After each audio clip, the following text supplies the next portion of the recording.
آغاز میں بات کریں گے اس خط کی جو خط لکھا گیا صدر مملکت کی جانب سے چیف الیکشن کمشنر کو، اور اس خط کے ذریعے انہوں نے کہا ہے کہ آپ آئیں، ایک دو دن میں بیٹھ کے ملاقات کرتے ہیں اور سب سے بڑی بات کہ الیکشن کی تاریخ طے کرتے ہیں۔ بالکل انتخابات کی تاریخ دینے کے لیے چیف الیکشن کمشنر کو خط لکھ دیا گیا ہے صدر مملکت کی جانب سے، اور خط کے ذریعے چیف الیکشن کمشنر کو ایک دو روز میں ملاقات کے لیے مدعو کیا گیا ہے تاکہ آئندہ انتخابات کی مناسب تاریخ جو ہے وہ طے کر لی جائے۔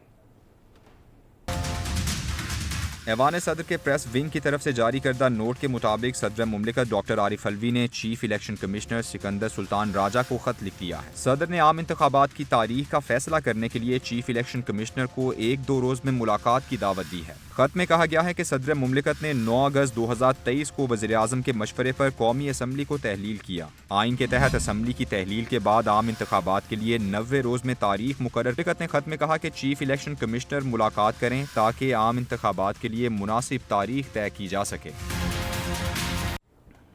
تو جناب، ایک خط تو لکھا گیا ہے صدر مملکت کی جانب سے چیف الیکشن کمیشن کو، دوسری جانب الیکشن کمیشن نے بھی عام انتخابات کے لیے سیاسی جماعتوں سے مشاورت کا فیصلہ کر لیا ہے اور سیاسی جماعتوں سے حلقہ بندیوں، انتخابی فہرستوں سے متعلق امور، انتخابی شیڈیول اور تاریخ سے متعلق الگ الگ مشاورت کی جائے گی، اور اس حوالے سے خط بھی لکھ دیا گیا۔ بالکل، الیکشن کمیشن نے سیاسی جماعتوں کے قائدین کو یہ مراسلہ لکھا ہے تاکہ آئیں۔ انہوں نے کہا کہ آپ آ جائیں یا پھر اپنے نمائندے مقرر کر دیں تو مل بیٹھ کے یہ باتیں کر لیتے ہیں۔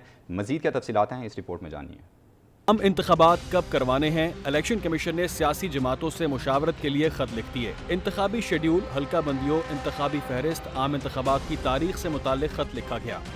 خط سابق صدر آصف علی زرداری، سابق وزیر اعظم شہباز شریف، چیئرمین پی ٹی آئی اور مولانا فضل الرحمان کو لکھے گئے۔ خط میں کہا گیا ہے کہ موجودہ سیاسی منظرنامے کے پیش نظر انتخابی روڈ میپ کے لیے دعوت دینے کا فیصلہ کیا ہے۔ سیاسی قائدین مشاورت کے لیے خود آئیں یا نمائندہ شہباز شریف یا ان کے نمائندے کو 25 اگست کو دن 11 بجے بلایا گیا۔ آصف علی زرداری یا ان کے نمائندے کو 29 اگست، فضل الرحمان یا ان کے نمائندے کو 24 اگست کا وقت دیا گیا ہے، جبکہ چیئرمین پی ٹی آئی یا ان کے نمائندے کو مشاورتی عمل میں شرکت کے لیے 24 اگست کی تاریخ دی گئی۔ دوسری جانب عام انتخابات میں نتائج کی فوری ترسیل سے متعلق الیکشن کمیشن نے موبائل ایپلیکیشن بنا لی۔ ترجمان کے مطابق جدید نظام کے تحت پریزائڈنگ آفیسر ریٹرننگ آفیسر کا موبائل ایپ کے ذریعے فوری رزلٹ بھیج سکے گا۔ ریٹرننگ آفیسر اس سسٹم کے تحت فوری اور ووٹوں کے درست اعداد و شمار کے ساتھ غیر حتمی رزلٹ مرتب کر سکے گا۔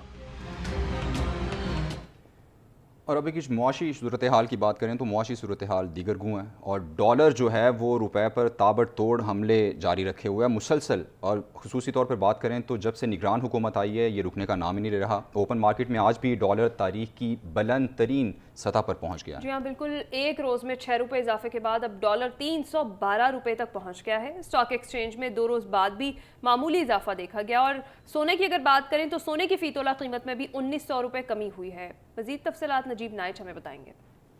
کی اونچی اڑان، روپیہ ہلکان، ڈالر نے تمام ریکارڈ توڑ ڈالے۔ اوپن مارکیٹ میں ڈالر ایک ہی روز میں 6 روپے تک مہنگا ہو گیا۔ اوپن مارکیٹ میں ڈالر کی قدر 312 روپے تک پہنچ گئی۔ انٹر بینک میں بھی ڈالر 63 پیسے مہنگا ہو کر 299 روپے 64 پیسے کا ہو گیا۔ پاکستان اسٹاک ایکسچینج میں بھی 2 دن کی مندی کے بعد کاروبار کا مثبت اختتام ہوا۔ مارکیٹ 1 پوائنٹ کے اضافے سے 47,418 پوائنٹس پر بند ہوئی۔ دن بھر مجموعی طور پر 321 کمپنیز کے شیئرز میں کاروبار ہوا۔ مارکیٹ کی بلند ترین سطح 47,588 جبکہ کم ترین سطح 47,007 رہی۔ صرافہ مارکیٹ میں سونا 1900 روپے کی کمی سے 2,32,600 روپے فی تولہ ہو گیا ہے۔ 10 گرام سونے کی قیمت 1,629 روپے کی کمی سے 1,99,417 روپے ہو گئی۔ عالمی مارکیٹ میں فی اونس سونا $3 کے اضافے سے $1,904 کا ہو گیا ہے۔ تو جناب، خطرے کی گھنٹی بجا چکا ہے یہ ڈالر، اور سینٹ کی خزانہ کمیٹی نے ڈالر کی قدر میں اضافے پر اب تشویش کا اظہار کر دیا ہے، جبکہ جو چیئرمین کمیٹی سینیٹر سلیم مانوی والا ہیں وہ یہ کہتے ہیں کہ اسٹیٹ بینک کو ڈالر کی غیر ضروری خریداری کی حوصلہ شکنی کے لیے اقدامات کرنے چاہیے۔ بالکل، یہ چاہیے تک ہم سنتے ہیں، اور جو ہے یہ بھی ہوتا ہے کہ تشویش کا اظہار بھی کیا جاتا ہے، لیکن اقدامات ہوتے نظر نہیں آتے۔ تفصیلات اس رپورٹ میں جانیے۔ روپے پر ڈالر کے پے در پے حملوں نے خطرے کی گھنٹی بجا دی۔ سینٹ کی خزانہ کمیٹی نے بھی تشویش کا اظہار کر دیا۔ کمیٹی اجلاس میں ڈالر کی قیمت میں مسلسل اضافے پر بریفنگ دیتے ہوئے ڈپٹی گورنر اسٹیٹ بینک نے بتایا، عوام میں ڈالر کی بڑھتی مانگ اور درآمدات میں اضافہ ڈالر کی قیمت بڑھنے کی بنیادی وجہ ہے۔ چیئرمین کمیٹی نے کہا، اسٹیٹ بینک ڈالر کے استحکام کو یقینی بنائے اور اس کی غیر ضروری خریداری کی حوصلہ شکنی کے لیے اقدامات کرے۔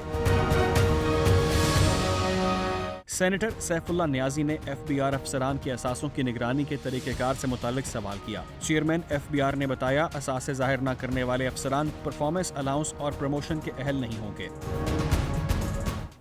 اچھا، ایک طرف ڈالر روپے کو جھٹکے دے رہا ہے، دوسری طرف حکومت جو ہے عوام کو بہت شدید جھٹکے دینے لگ گئی ہے، چونکہ اب بجلی کے آئے روز ہی ہم خبریں دے رہے ہیں کہ بجلی کی قیمتوں میں آج بھی اضافہ ہو گیا، اور آج پھر 1 2 3 نہیں 5 روپے 40 پیسے فی یونٹ اضافہ کر دیا گیا۔ جی ہاں بالکل، اور اس سے اب آپ کو بتائیں کہ صارفین پر 146 ارب روپے کا اضافی بوجھ پڑنے جا رہا ہے۔ صارفین سے آئندہ 3 ماہ میں وصولیاں کی جائیں گی، اور یہ جو سماعت تھی اس دوران چیئرمین نیپرا نے بجلی مہنگی کرنے پر تشویش کا اظہار بھی کیا ہے۔ حکومت نے مہنگائی کے ستائے عوام پر مزید بوجھ ڈال دیا، بجلی کی قیمت میں ہوشربا اضافہ کر دیا گیا۔ سہ ماہی ایڈجسٹمنٹ کی مد میں بجلی کے فی یونٹ کی قیمت میں 5 روپے 40 پیسے کا اضافہ کر دیا گیا۔ صارفین سے 146 ارب روپے کی اضافی وصولیاں کی جائیں گی۔ چیئرمین نیپرا وسیم مختار کی سربراہی میں ڈسکوز کی درخواست پر سماعت کی گئی۔ حکام نے موقف اپنایا کہ صارفین سے 3 ماہ میں وصولیاں کی جائیں گی۔ حکام نے انکشاف کیا کہ گزشتہ سال کی نسبت رواں سال تقریباً 5 ارب یونٹ کم استعمال ہوئے۔ چیئرمین نیپرا نے اضافی بوجھ پر اظہار تشویش کیا کہ صارفین سے اتنی بڑی رقم وصول کرنے جا رہے ہیں۔ صارفین اتھارٹی کے فیصلوں کو دیکھتے ہیں۔ ممبر نیپرا رفیق احمد شیخ نے کہا کہ بجلی کی طلب کم اور ڈسکوز کی کارکردگی مایوس کن ہے۔ دعا کریں اللہ بہتر کرے، صارفین کی طرح ہم بھی بل ادا کرتے ہیں۔